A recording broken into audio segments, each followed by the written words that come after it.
Et bonjour à tous, bienvenue ou re-bienvenue, vous êtes toujours en direct sur la web radio de l'IUT du Littoral.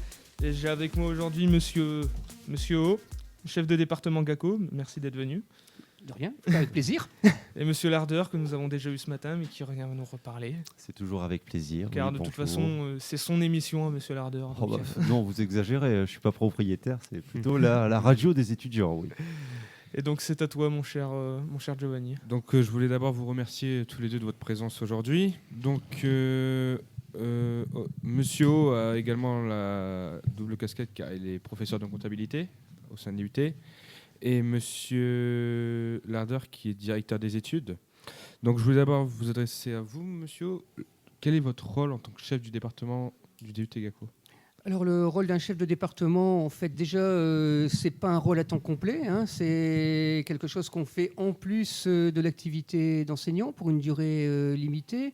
Je dirais qu'on a plus un rôle administratif, de coordination avec les autres départements de l'IUT, puisque l'IUT Littoral Côte d'Opale, c'est 8 départements.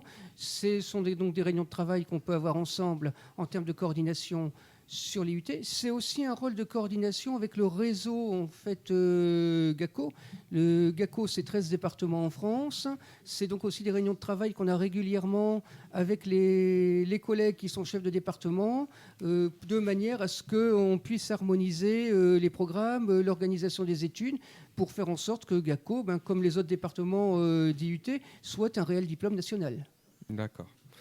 Je vais demander également à Monsieur O de nous présenter son rôle de directeur. Monsieur Lardeur, Oui. de nous présenter son rôle de directeur des études. Alors, donc le directeur des études vient, Eric le dira, Monsieur O le dira aussi, c'est un rôle complémentaire au chef de département.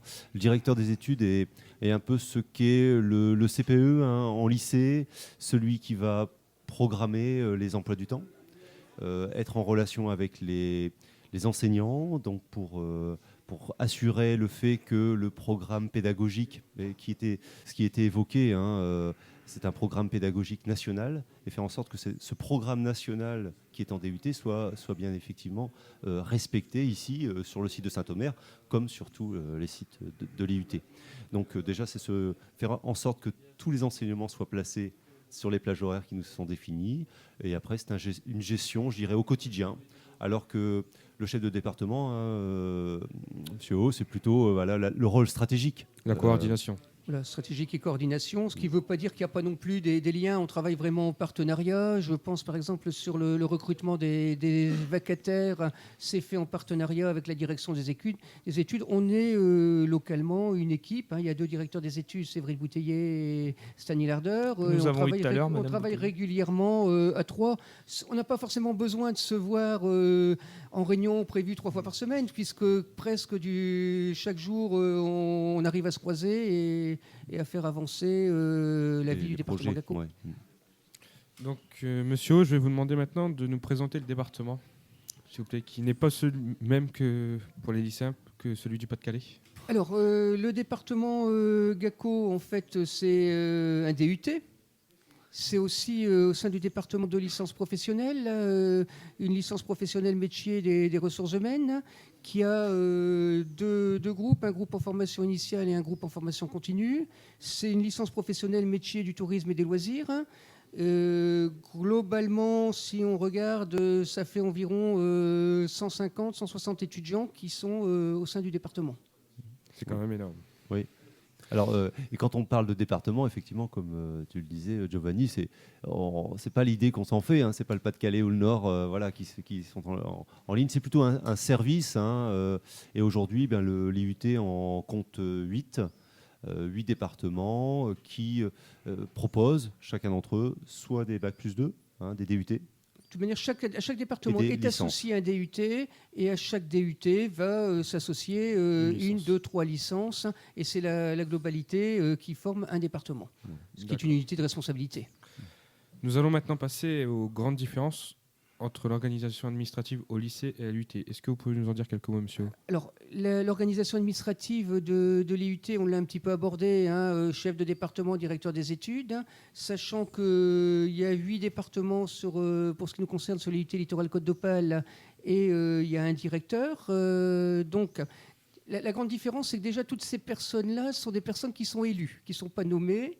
Donc, on est là pour des temps limités. Ça, c'est la première chose. La deuxième chose, c'est que toutes ces personnes continuent d'avoir des activités d'enseignement, y compris le directeur de l'IUT, M. Geste, que vous avez reçu tout à l'heure. Oui. À la différence des lycées, où il y a des fonctions d'enseignement et il y a des fonctions administratives. Dans un lycée, il y a un proviseur adjoint. Stanley Larder évoquait le CPE. Et puis à côté, donc toutes ces personnes-là ont un rôle organisationnel avec une structuration entre eux. Et puis, à côté, il y a les enseignants.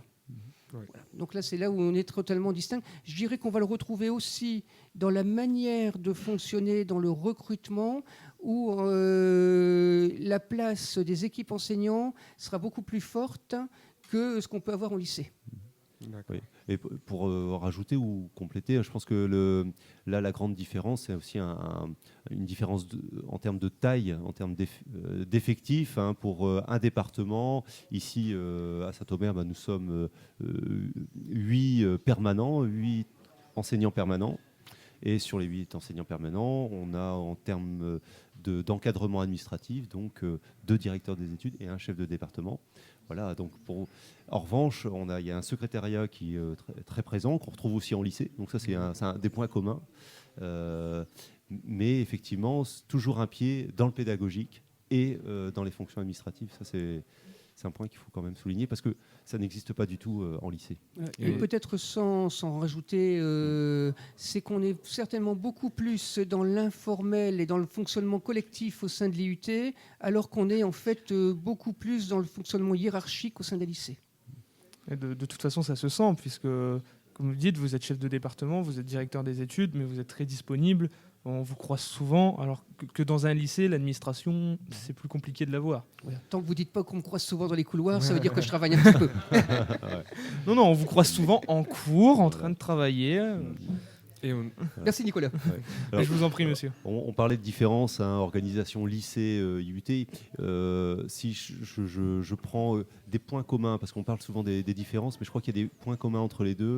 La première, c'est quand même que la présence des étudiants, et pour les lycéens qui peuvent nous écouter, il faut le savoir, c'est que la présence est obligatoire en IUT.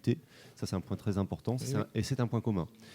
Ensuite, vous avez un autre point commun, c'est la taille des classes.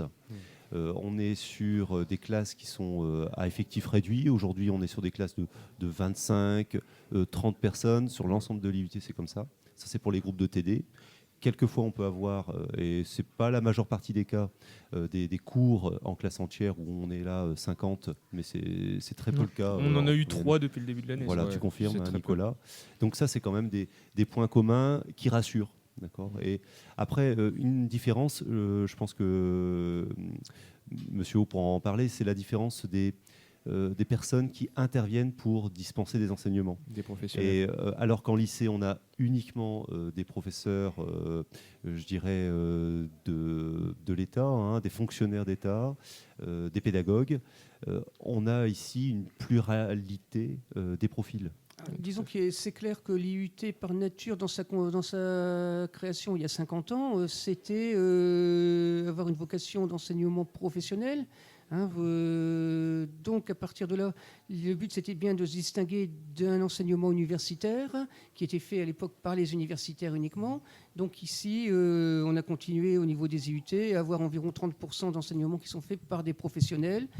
Le disait tout à l'heure Stanley Larder, on a 9 enseignants permanents à temps plein pour 160 étudiants. Donc en fait, on a besoin de cette ouverture qui est aussi une richesse. Alors l'ouverture, elle se fait via des professionnels, se fait aussi via des enseignants d'autres formations ou de lycées, mais pour des enseignements spécifiques.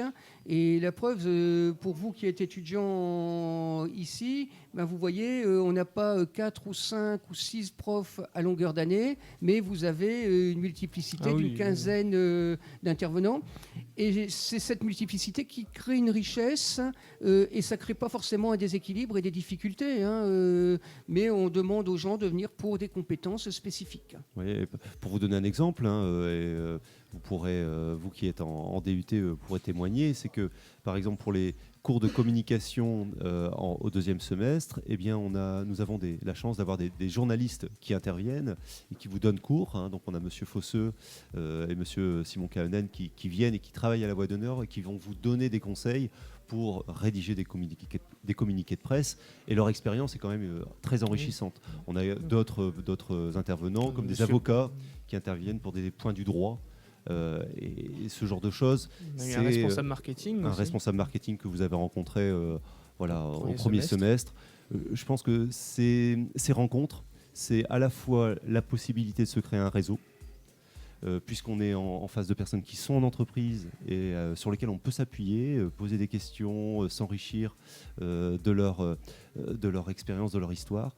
Et puis c'est aussi la chance d'avoir en face de soi pas forcément un enseignant, je dirais, à temps plein, et quelqu'un qui va présenter des contenus de manière un peu différente. Et c'est toujours, je pense, intéressant. Nicolas ? Avec les professionnels, c'est vrai que, bien sûr, on apprend encore des choses, mais c'est différent. C'est un autre point de vue, en fait. C'est le point de vue vraiment du terrain, en fait. On a eu, je pense, au premier semestre, M. Berthelot, qui nous a fait, en fait, part de son entreprise et de la vision par son entreprise, en fait, du marketing. Et c'est ce qui nous amène à avoir une autre vision que Mme Zienkowiak en cours, où c'est plus théorique. Et aujourd'hui, on travaille sur des points de théorie, et je crois que c'est entre cette bascule, cette balance entre théorie et pratique. Je pense que c'est ça qui est bien aussi, c'est qu'on met en pratique ce qu'on apprend. Voilà.